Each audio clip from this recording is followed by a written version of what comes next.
FPSC के phase 4 का SST paper 2 दिन पहले जो हुआ है वो हमारे पास आ चुके हैं। उसको हम जो है सॉल्व करने जा रहे हैं। उम्मीद करते हैं फ़ेज़ 4 और अपकमिंग एग्ज़ाम में ये जो है आपके लिए बहुत ही हेल्पफुल साबित होगा। तो क्वेश्चन पूछा है, फर्स्ट क्वेश्चन हमारे पास है वो है learning by doing method was given bye. Learning by doing method किसने दिया था? हमारे पास 4 ऑप्शन है। जैन पियाजेट है, ऑप्शन बी में है जॉन डेवी है, ऑप्शन सी मारिया मोंटेसरी है एंड ऑप्शन डी में नॉन ऑफ दीज है। तो यहाँ पे राइट आंसर है ऑप्शन बी। जॉन डेवी ने जो है लर्निंग बाय डूइंग का जो मेथड है वो दिया था। अगला क्वेश्चन हमारे पास है the word curriculum is drive from which language. जो करिकुलम है वो कौन से लैंग्वेज से लिया गया है? We have 4 option Greek, Latin, French and English. यहाँ पे राइट आंसर है वो है ऑप्शन बी, लैटिन लैंग्वेज से लिया है, जो कि करियर से लिया है और इसका मानी है पाथ, वे, यानी कि रास्ते को कहा जाता है। क्वेश्चन नंबर 3 है the curriculum in which there is nothing to learn from the teacher is called. हमारे पास 4 ऑप्शन है content curriculum, extra curriculum, null curriculum and none of this. यानी कि टीचर के अलावा टीचर जो है कोई भी छोड़ने के लिए सीखने के लिए नहीं छोड़ता, तो इस करिकुलम को हम क्या कहते हैं? तो यहाँ पे जो हमारे पास जो राइट आंसर है वो है ऑप्शन सी, नल करिकुलम हम इसको कहेंगे। क्वेश्चन नंबर 4 है the least acceptance value of discrimination index for average student is. वो हमारे पास है ऑप्शन ए में है 0.36, 0.13, 0.46 और नन ऑफ दिस। तो इसमें जो राइट आंसर है वो है ऑप्शन ए 0.36, क्योंकि ये लीस्ट है। बाकी 0.13 तो आता ही नहीं है, फिर जो है 0.46 इससे ऊपर है। तो हमारे पास जो लीस्ट है वो 0.36 ही बनता है। अगला क्वेश्चन है the best value of discrimination index for question of grade 9 English is.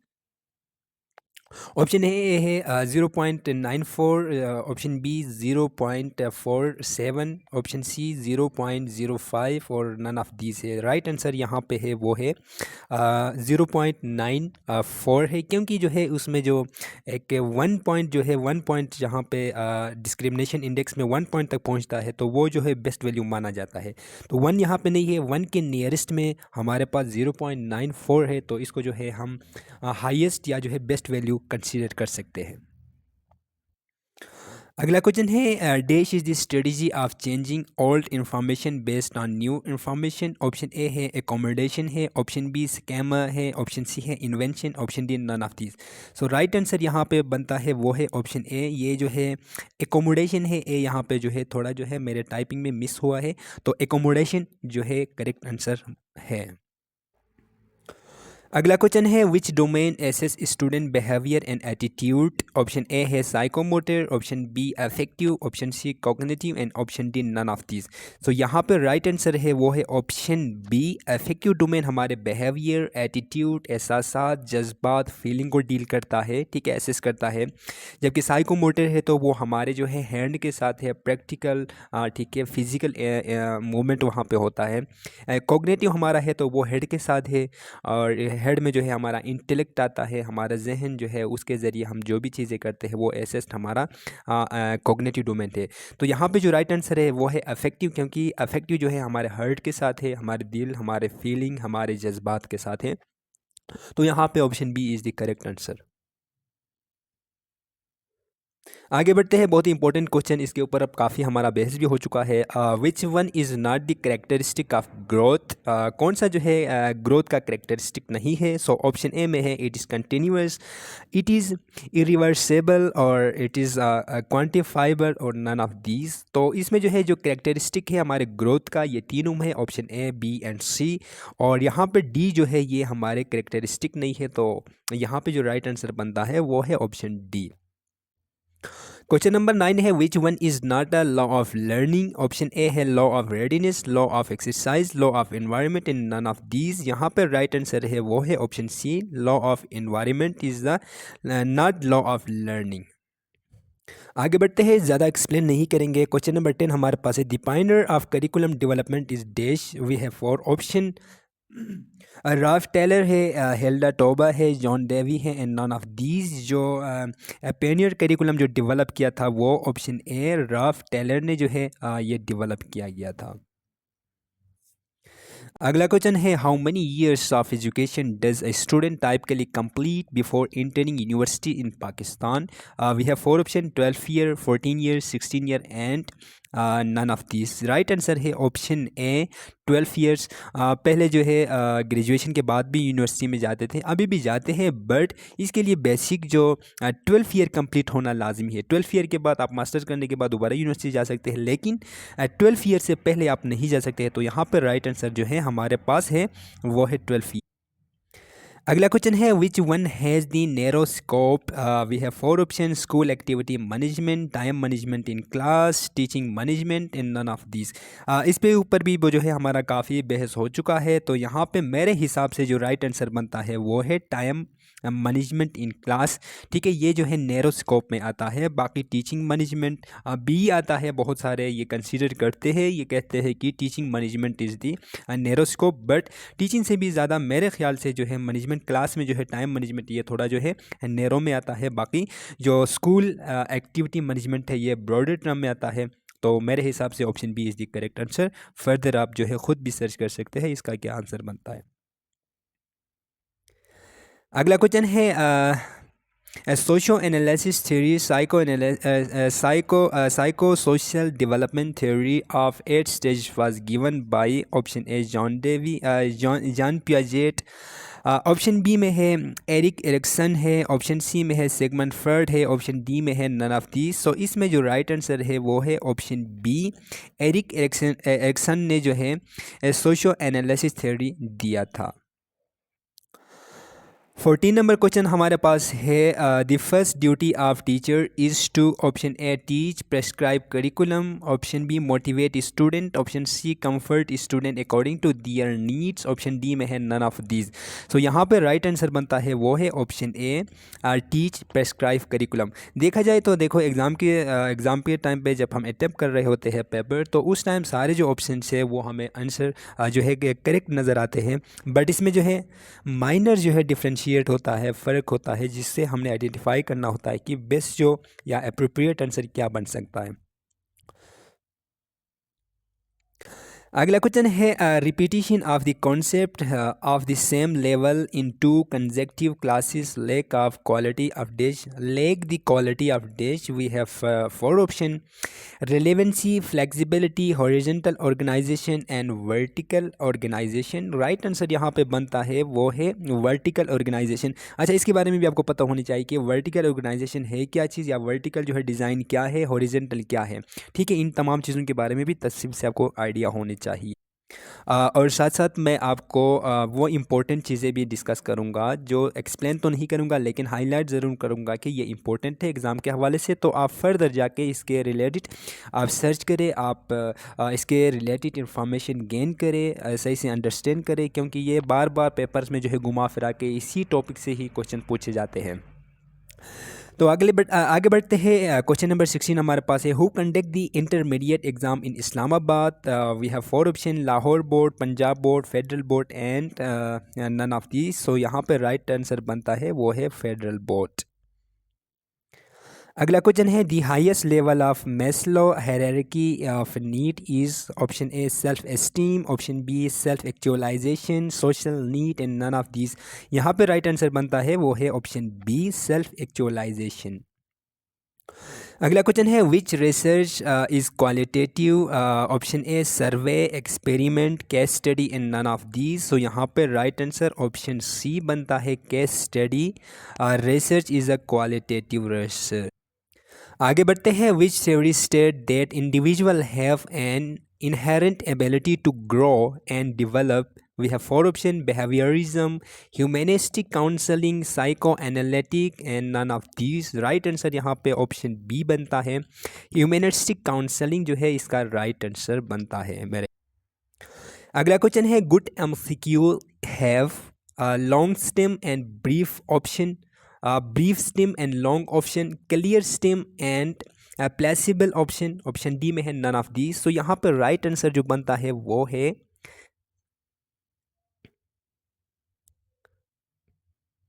दोबारा देखिए, good MCQs have dash, we have four option, long stem and brief option, brief stem and long option, clear stem and flexible option and none of these. Right answer यहाँ पे option B है, clear stem and flexible option होनी चाहिए। अगला question है, which term refer to the characteristic that can vary among subject, data, variable, hypothesis and none of these. Right answer यहाँ पे बनता है वो है ऑप्शन बी, वेरिएबल। अगला क्वेश्चन है, which is the qualitative research technique, survey, hypothesis testing, experiment and none of these. So right answer यहाँ पे नन ऑफ दीज है, क्योंकि क्वालिटेटिव रिसर्च का टेक्निक इनमें से कोई भी नहीं।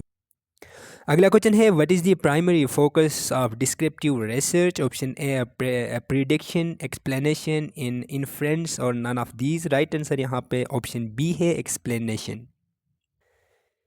अगला क्वेश्चन है, which test is commonly used in education counselling to assess student strength. Option A physical fitness, language proficiency, option C achievement test and none of these. Right answer यहाँ पे ऑप्शन सी बनता है, achievement test. अगला question है, which research का uses questionnaire. Option A survey, experiment, case study and none of these. Right answer यहाँ पे बनता है वो है सर्वे। अगला क्वेश्चन है, emotion are dash, permanent, transitory, intense and none of these. यहाँ पे राइट आंसर बनता है वो है ऑप्शन बी, ट्रांजिटरी। अगला क्वेश्चन है, the fourth stage of Piaget cognitive development theory is. Option A है sensory motor, option B pre operational stage, option C concrete operational stage and option D formal operational stage. तो इसमें जो right answer है वो है option D, formal operational stage, जो है John Piaget का जो है fourth stage of cognitive development है। इसमें फर्स्ट स्टेज जिस तरतीब से मैंने यहाँ पर लिखा है ऐसे तरतीब से ही है। पहला स्टेज है सेंसरी है, दूसरा जो है प्री ऑपरेशनल, थर्ड में जो है कंक्रीट है और फोर्थ में फॉर्मल है। मैंने भी एज इट इज़ ही लिखा हुआ है। अगला क्वेश्चन है, the horseshoe arrangement is circular, semi circular, linear and none of these. So right answer यहाँ पे ऑप्शन बी, सेमी सर्कल कहलाते हैं। यानी क्लासरूम को जब हम हॉर्स शो अरेंजमेंट की शक्ल में जब हम इनको बैठाते हैं तो इसको सेमी सर्कल ही हम कहेंगे।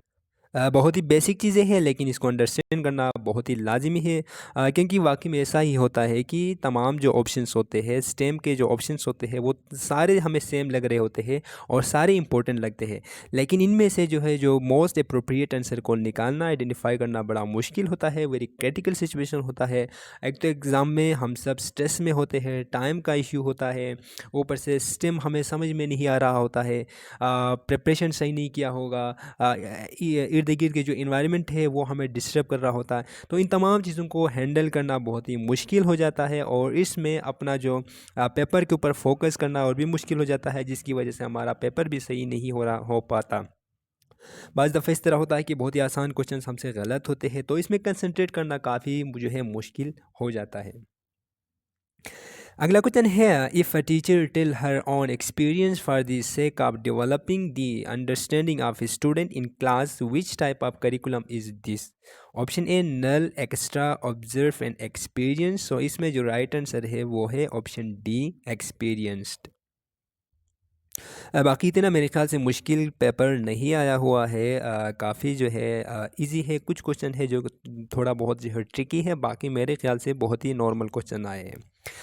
Which one is avoided by a teacher in counseling? Quick advice, ask reflective questions, open discussion and empathetic listening। यहाँ पे राइट आंसर है क्विक एडवाइस हमें नहीं करनी चाहिए। अगला क्वेश्चन है, which of the following best describe the difference between guidance and counselling. Guidance is a emotional support, counselling is a broader, guidance is a broader and counselling is a specific. Guidance is a one on one, counselling is a group based. Guidance is a academic and counselling is a career based. यहाँ पर right answer बनता है वो है option B. Guidance क्या है, वो broader है और काउंसलिंग वेरी स्पेसिफिक होता है। ठीक है, ये गाइडेंस एंड काउंसलिंग का जो मेन जो टॉपिक है उसके रिलेटेड आपको ज़्यादा इन्फॉर्मेशन होनी चाहिए, क्योंकि हर एग्ज़ाम में इसके बारे में पूछे जाते हैं। अगला क्वेश्चन है status of single national curriculum currently fully implemented, partially implemented, not implemented and none of this. Right answer हमारे पास है ऑप्शन बी, पार्शली इम्प्लीमेंटेड। क्योंकि प्राइमरी लेवल पे तो अब अलबत्ता वो इम्प्लीमेंट हो चुका है, सेकेंडरी लेवल पे और हायर सेकेंडरी लेवल पे जो है ये इम्प्लीमेंट नहीं हुआ है। और हमारे जो है सिंध प्रोविंस ने तो बिल्कुल इसको जो है डिनाई किया, उसको जो है इम्प्लीमेंट ही नहीं किया गया था। तो इसलिए हम कह सकते हैं कि पार्शली इम्प्लीमेंटेड।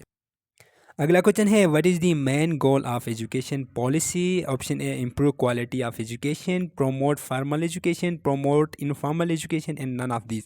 राइट आंसर है वो है इम्प्रूव क्वालिटी ऑफ एजुकेशन। अगला क्वेश्चन है what is the goal of education policy of Pakistan in recent year. Option A teacher training and professional development, privatise all educational institution, reduce drop out and none of these. So यहाँ पर right answer है वो है option A teacher training and professional development. और इसके साथ साथ उनका जो है पर्पज़ ये भी है कि रिड्यूस ड्रॉप आउट, जो स्कूल से आउट होते हैं इनके ऊपर कंट्रोल करना। क्योंकि इनका जो पॉलिसी का एक मैंने पढ़ा था कि उनके जो पॉलिसी में ये चीज़ है कि एजुकेशन का जो गोल का जो पॉलिसी है उसमें यह है कि वो ज़्यादा से ज़्यादा जो है लिटरेसी रेट को बढ़ाए। तो लिटरेसी रेट को बढ़ाने के लिए यही करेंगे कि जो है जो ड्रॉप आउट होते हैं इनको रिड्यूस करेंगे। जब इनको रिड्यूस करने के लिए डेफिनेटली उनके टीचर्स को जो है ट्रेनिंग देंगे, प्रोफेशनल डेवलपमेंट करेंगे, उनके पूरा स्टाफ को डेवलप करेंगे, तो जो है उनका जो है ड्रॉप आउट भी होगा। तो इन दोनों में थोड़ा कन्फ्यूजन है मुझे, मेरे ख्याल से दोनों में जो है ज़्यादा जो अप्रोप्रिएट बनता है वो रिड्यूस ड्रॉप आउट या जो है teacher training and professional development भी हो सकता है। हाँ, क्योंकि रिड्यूस ड्रॉप आउट के बहुत सारे इफ़ेक्ट्स होते हैं, उसमें टीचर की नाकामी नहीं होती बल्कि उसके साथ दूसरा इंफ्रास्ट्रक्चर का इशू होता है, मुल्क में गुर्बत है, बच्चों का जो है फाइनेंशियल इशू होता है, इस वजह से स्कूल छोड़ के जा रहे हैं। तो इन इशू को जो है कंट्रोल करने के लिए उनको स्कॉलरशिप मुख्तलिफ इंतजाम करेंगे। तो इसमें मेरे ख्याल से जो मोस्ट अप्रोप्रिएट जो आंसर बनता है वो रिड्यूस ड्रॉप आउट जो है उनका राइट आंसर है। अगला क्वेश्चन है what is the key role of teacher in a public secondary school. We have four option: teaching, leading and management, teaching and instructional planning, management and administration, monitoring and evaluation. The right answer यहाँ पे है वो है teaching, leading and management है। अगला question है classroom management is responsible in secondary school. यहाँ पे ऑप्शन है teacher himself, assistant teacher, head teacher and none of these. यहाँ पे राइट आंसर है वो है ऑप्शन ए, टीचर हिमसेल्फ, यानी टीचर खुद ही रिस्पॉन्सिबल हो। अगला क्वेश्चन है the strategy to address disruptive behaviour promptly is called conflict resolution, discipline plan, classroom management, behaviour chart. यहाँ पर राइट आंसर है वो है ऑप्शन सी, क्लासरूम मैनेजमेंट। अगला क्वेश्चन है in satiation technique of classroom management the teacher ignore misbehaviour, direct student negative behaviour, encourage student negative behaviour and punish miss behaviour.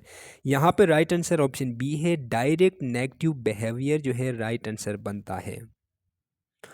अगला question है the basic purpose of classroom management is to raise educational standard, improve student learning, enhance institutional prestige and maintain discipline. यहाँ पर right answer बनता है वो है option B, improve student learning. अगला question है effective classroom management involve clear roles and routine, conductive learning environment, following school policy and all of these. So यहाँ पे जो राइट आंसर है वो है ऑल ऑफ दीज, क्योंकि ये तमाम चीज़ें एक इफेक्टिव क्लासरूम का हिस्सा है और इनको जो है मैनेजमेंट इन्वॉल्व होते हैं। अगला क्वेश्चन है portfolio assessment is a formative, summative, both, none of this. तो यहाँ पर राइट आंसर है वो है ऑप्शन सी, यानी फॉर्मेटिव एंड सॉमेटिव जो असेसमेंट है वो दोनों पोर्टफोलियो का हिस्सा है। अगला क्वेश्चन है highest literacy rate among province of Punjab, Sindh, Khyber Pakhtunkhwa and Balochistan. Right answer है हमारे पास ऑप्शन ए, पंजाब। अगला क्वेश्चन है SST job is instructional provision, supervision and teaching, administration, management and none of the. So right answer option A है, instructional, supervision and teaching. अगला question है planning of primary school can be called intermediate planning, long term, imperative and none of these. So यहाँ पे option C right answer है, imperative. अगला question है which is broader guidance counselling both none of these. Right answer यहाँ पे है option A, guidance is the broader. पहले ही मैंने आपसे डिस्कस किया था, जो गाइडेंस है वो बहुत ही ब्रॉडर टर्म है, काउंसलिंग जो है स्पेसिफिक है, स्पेसिफिक इशू को जो है डील करता है, बहुत ही स्पेसिफाई होता है। ठीक है, तो यहाँ पे राइट आंसर बनता है वो गाइडेंस है जो कि ब्रॉडर टर्म में आता है।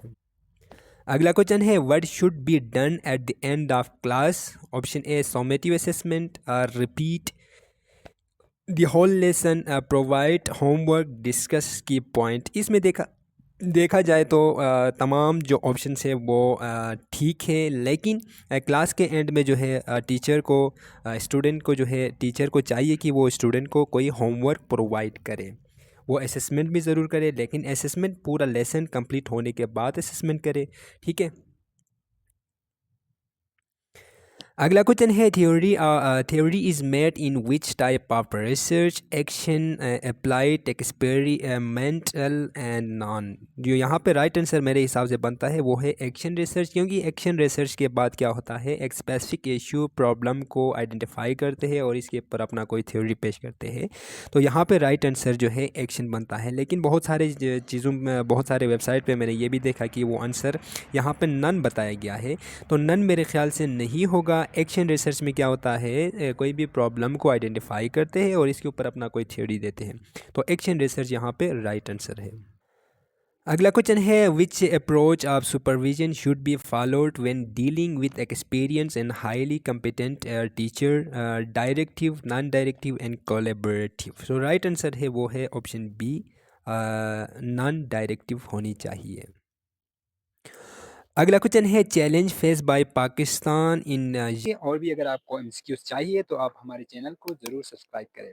Gender equality include our crowd classroom, lack of vocational training, cultural norms and discourage female, all of these. यहाँ पर राइट आंसर है वो है option C, cultural norms and discourage female. अगला क्वेश्चन है evaluation at the end of lecture is diagnostic assessment, formative assessment, summative assessment, none of these. तो यहाँ पर राइट आंसर है वो है option C, summative assessment.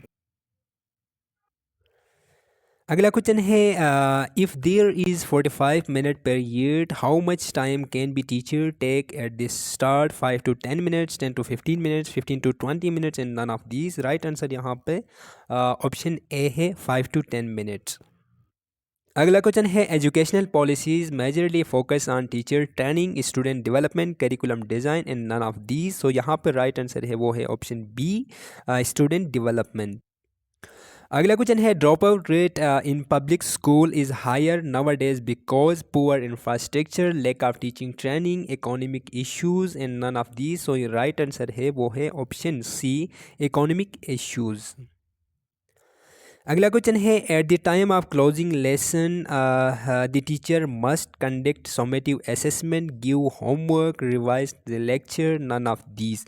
Lesson को complete करने के बाद क्लोजिंग से पहले उसको क्या करनी चाहिए, स्टूडेंट को जो है कंडक्ट सॉमेटिव असेसमेंट भी बहुत इंपॉर्टेंट है, गिव होमवर्क भी लाजमी है, revise the lecture, revise the lecture उसको जो है करनी चाहिए। और यहाँ पे एपीएससी के जो की आंसर कीज़ के हिसाब से मैंने देखा तो ये जो है revise the lecture correct answer है, क्योंकि सॉमेटिव असेसमेंट भी तो होता है लेसन क्लोज करने के बाद, और टीचर को चाहिए कि वो सॉमेटिव असेसमेंट करे, होमवर्क भी देनी चाहिए। और इसके साथ होमवर्क तो डेली जो है क्लासेस के में जो है क्लास के एंड में डेली हिसाब से देनी चाहिए। जब उसका लेसन एक कंप्लीट होता है, लेक्चर कंप्लीट होता है, तो अपने लेक्चर को भी वो जो है रिवाइज़ करनी चाहिए। उसमें बेसिक चीज़ें, स्टूडेंट को कोई कन्फ्यूजन है, कोई सवालात है, तो वो भी जो है इसको एक दफ़ा जो मेन हेडिंग है उनको जो है रिवाइज़ करना भी बहुत इंपॉर्टेंट है। अगला क्वेश्चन है if the teacher is experience and competent, the supervisor should adopt a collaborative approach, permissive approach, autocratic approach, none of these। Right answer है ऑप्शन ए, collaborative approach। अगला क्वेश्चन है clinical supervision include teacher student interaction, peer review, observation and feedback, none of these. Right answer यहाँ पे option C है, observation and feedback. अगला question है the first step in guidance include assessing need, identify goal, collecting information and none of these. Right answer यहाँ पे है वो है option A, assessing need. NEC's major goal is enhance infrastructure, improving teaching training, promote literacy. None of these. Right answer है promoting literacy, यानी कि national education जो communities है उनका जो मेजर जो रोल जो गोल है वो है प्रमोट लिटरेसी रेट को जो है प्रमोट करना उनका गोल है। अगला क्वेश्चन है low enrollment rate in rural areas is due to lack of schools, poverty, child labour, none of these. So right answer है हमारे पास वो है option B, poverty. Low enrollment rate in rural areas is due to lack of schools, poverty, child labour, none of these. So right answer है option B, poverty. अगला question है top down approach is related to which theory? Autocratic, option B में था democratic, and option C में लेजिस्लेयर और none of this था। सो इसमें जो राइट आंसर बनता है वो है ऑप्शन ए ही, ऑटोक्रेटिक। यानी कि ऑटोक्रेटिक में क्या होता है, ऊपर जो बॉस या जो ऊपर बैठा हुआ शख्स जो बात कहता है वो गलत हो सही हो, किसी को पसंद हो नापसंद, तो ऊपर से लेके नीचे आ जाता है, ठीक है, टॉप से डाउन की तरफ आ जाता है, और इसको एक्स भी कहा जाता है। दूसरा जो है हमारे पास डेमोक्रेटिक है, डेमोक्रेटिक में जो है सबसे राय लिया जाता है, सबसे जो है इस चीज़ के बारे में उनके एक्सपीरियंस पूछे जाते हैं, उनके राय पूछे जाते हैं, फिर जो है फाइनल डिसीजन लिया जाता है। लीजिस्फेयर था तीसरा ऑप्शन। लीजिस्फेयर में जो है ऊपर के टॉप के लेवल के जो बैठा हुआ बंदा होता है वो जो है सबको छोड़ देता है, अपनी मर्ज़ी से काम कर रहे होते हैं, नीचे जो स्टाफ है उनके ऊपर छोड़ देता है। तो इसमें जो राइट आंसर है वो है ऑप्शन ए ही, ऑटोक्रेटिक है। Main rule of monitoring is, हमारे पास 4 ऑप्शन थे, इसमें से जो राइट आंसर है वो है ऑप्शन ए, इंश्योरिंग क्वालिटी। इसके बाद हमारे पास जो है सिनोनिम्स और एंटोनिम्स है, बहुत सारे एंटोनिम्स और सिनोनिम्स है, वो नेक्स्ट वीडियो में इंशाल्लाह हम आपसे डिस्कस करेंगे। इसके जो है पूरा सिनोनिम्स क्या बनते हैं वो हम आपसे डिस्कस करेंगे। अनअगली, ट्रम्प है ये, ठीक है। ये थोड़ा मुझे ख़ुद भी याद नहीं होते, बहुत कोशिश किया, इनमें से कोई 3-4 ऐसे हैं जो कि मुझे आते हैं, बाकी जो है इनका तमाम चीज़ें मैं निकाल के इसके जो है आंसर के साथ दोबारा जो है वीडियो आपसे मैं शेयर करूँगा। अल्लाह हाफिज़, नेक्स्ट वीडियो तक इंतज़ार कीजिएगा।